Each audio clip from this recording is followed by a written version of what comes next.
The Stadia controller. As all three of you mourn the loss of Stadia, legitimately the most technologically impressive game streaming service, even if the business model ended up being highly flawed, it's important to remember that it wasn't all digital. Real hardware was sold, a dongle and the controller, and whether they end up in landfill or keep being used is entirely up to Google. And they did choose right, but in a really backwards way. We'll get to the meat of it, the controller, in a minute.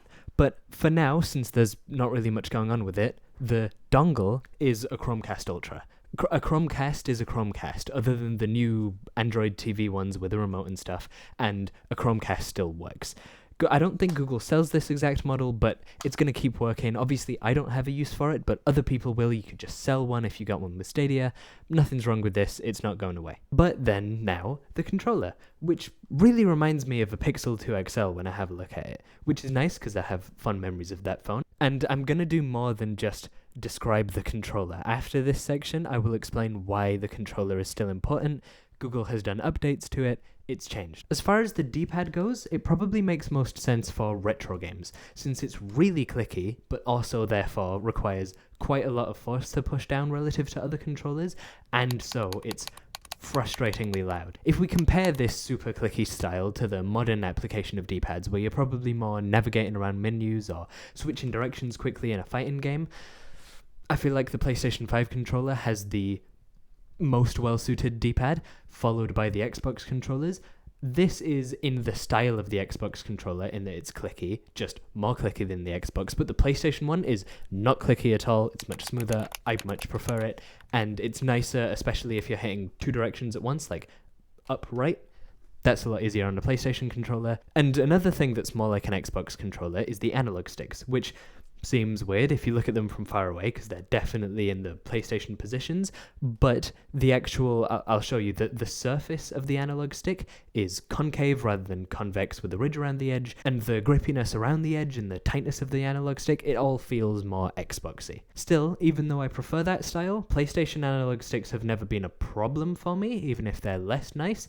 And the layout is something you get used to. The bumpers are much longer than they are wide, just like, well, both controllers, but the PlayStation controller is much closer to being square, and the travel, the clickiness, is much more similar to an Xbox controller than a PlayStation one. However, the triggers are far more PlayStation-like. They're much wider than long, and they're basically like if a PS5 controller's triggers got bigger, but lost the force feedback. And finally, the face buttons are actually probably closest to the Ouya controller, but given that's a console most of you probably don't recognize, it's closer to an Xbox controller than a PlayStation one. They've just got a lot of and loud travel, whereas the PlayStation controller face buttons are much more padded at the bottom. It would not be nice to be in the same room as someone doing a QuickTime event and spamming this. I hate that sound. So that's the hardware. But one thing you might not know is that straight from the box, this controller actually doesn't use Bluetooth to connect to a device you're using Stadia on. It connects to Wi-Fi, so it can talk to Stadia's servers directly rather than hopping through another device, which is a really cool concept. But it also means that by default, you could only use it with another device through USB. Luckily, after community feedback and after shutting down Stadia, Google released a firmware update to this controller which disables Wi-Fi but enables Bluetooth. And that's a really good thing. But I do want to talk a bit first about how the way they went about that was really awkward and leads to a few negative consequences.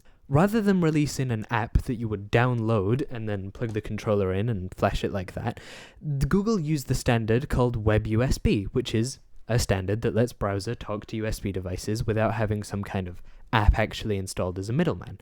And that sounds really convenient, but the problem is that only works on Chromium browsers and only for as long as Google decides to keep that website up. And the browser problem isn't even other browser makers' fault. So if you actually main Firefox like me or Safari, you're going to have to download Chrome just to update the controller. And okay, it's not Google's fault that other browsers don't implement that standard. But the other two major browsers chose not to implement that standard because of the potential privacy and security risks. This isn't Google's competition being slow, it's Google being lax about security and privacy. Also, that bad solution of, well, at least you can just install Chrome to do it, won't even last forever. Google's only hosting this not even for a whole year, just until the 31st of December 2023. And after that, nothing. By not making a real native tool that you can keep to update the controller firmware, like Sony does for the PlayStation 5 controller, Google is guaranteeing that unless someone manages to reverse engineer the update process, like they can get the firmware file and then make their own way to flash it to the controller, unless someone can do that, future Stadia controller owners, obviously not of new controllers, but ones bought from car boot sales and charity shops from people who didn't update their own, people just won't be able to update it. And not having a wireless controller in 2023, much less 2, 3, 5 years from now, just isn't going to be acceptable. These are going to get thrown away if they're not updated. They are, for the moment, taking care of current Stadia owners, and I'm sure that the Stadia team would have made a native tool if the community would have known about this and had time to ask, but Stadia's gone now, so Google wants to get it done with as fast as possible and leave Stadia behind, which also means leaving future owners behind, leaving the concept of preventing e-waste behind after just 1 year. Even if Google doesn't want to keep this on their servers forever, fine. If they just had an exe file, or even better, a cross-platform thing, but even just for Windows, other people would absolutely be willing to host that. But no, Google is actively preventing this. But again, at least you can do it. And here's how. Get a Chrome-based browser, which does include ungoogled Chromium, by the way, and go to stadia.google.com/controller, and just follow the instructions. If you're on Linux, there's a good chance the controller won't be properly recognized by the website at first, but that's fine because Google's support articles have an explanation for that. Do that, and it should basically just work. It's a really quick process. Google explains it well, and the job is not done yet. I mean, to be clear, it's not like Google lied to you. You do now have a Bluetooth-enabled Stadia controller, but go on your Windows computer, try and play most games with it, it's not going to like it. And if you're wondering, we will get to Linux later, but we're going to cover how to fix its functionality on Windows, because there are two problems with it, and it kind of reminds me of trying to get a PlayStation controller to work on Windows, actually.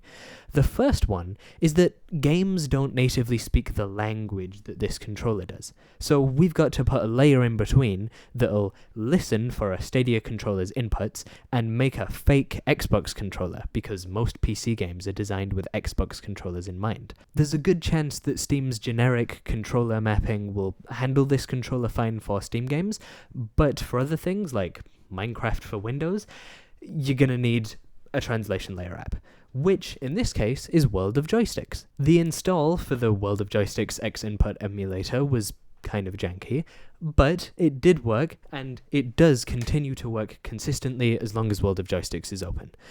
But when you run through the assignment wizard, you might notice another problem.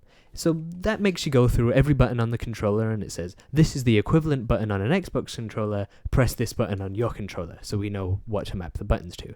But when you get to the triggers, nothing's going to happen. Then you might notice that if you look in the corner of the app, you'll see that your triggers are being recognized as buttons, because Windows by default can't recognize that these are analog triggers with multiple values. Windows can only see them as on or off.